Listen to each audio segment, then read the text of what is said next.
And there you have it, folks. The saga is kind of over. The NFLPA has closed the book on the DeShaun Watson case with what was really the only possible outcome, but everyone has an opinion.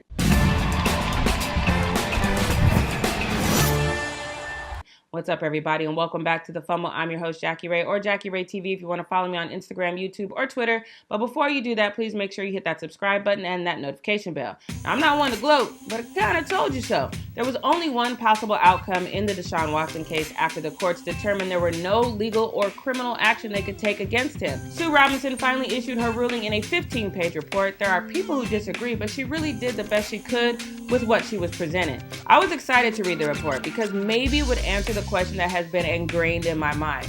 What was missing from the criminal case that prevented any charges from being filed? For the record, I don't think Sue Robinson doesn't believe that there was no misconduct on the part of Watson, but that misconduct didn't drastically go against the NFL Code of Conduct, and there was no smoking gun to say otherwise. The report noted that despite having access to team-provided and approved massage therapists, which he'll have to use going forward, Mr. Watson sought out private massage and, according to the NFL, used his status as an NFL player as a pretext to engage in a premeditated pattern of predatory behavior towards multiple women. But with that, I have to wonder, if his actions were indeed predatory in nature, why this slap on the wrist and no criminal charges? I think Robinson's 15-page report not only provided some insight into that, but to some extent explains why there's only a 6-game suspension.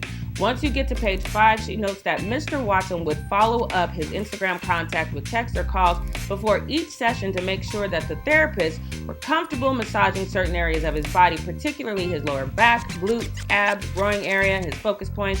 Mr. Watson requested that the therapist use a towel to cover his private parts rather than a typical sheet.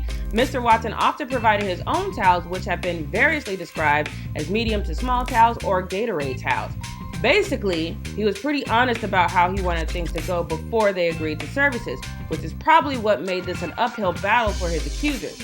Once you agree to anything outside of the norm or kind of suspicious, investigators have to ask why, which ultimately just leads to doubt and makes everything very difficult.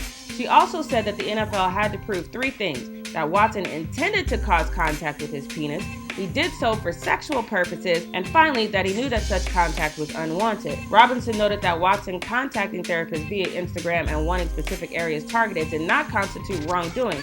She said, quote, "It is not unusual for therapists to inadvertently contact a male client's penis while treating these legitimate focus areas, nor for male clients to get an erection during the massage." I think we could have all done without that visual, but I think what Robinson is saying is without physical evidence, there's not much she can do because the evidence presented created a level of doubt and her hands were tied. I would bet my last $5 if she had physical evidence, she would have ended Watson's career immediately. But then again, she probably wouldn't have had to because he'd probably be about to serve jail time.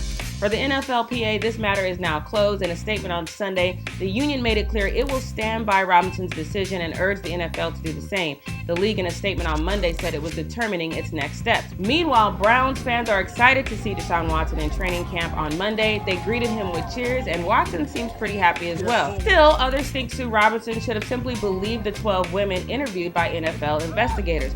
This user tweeted, "Appears Robinson's opinion is that an act of violence is significantly more damaging than what she deems non-violent sexual assault, and the precedent informs different punishment for the two.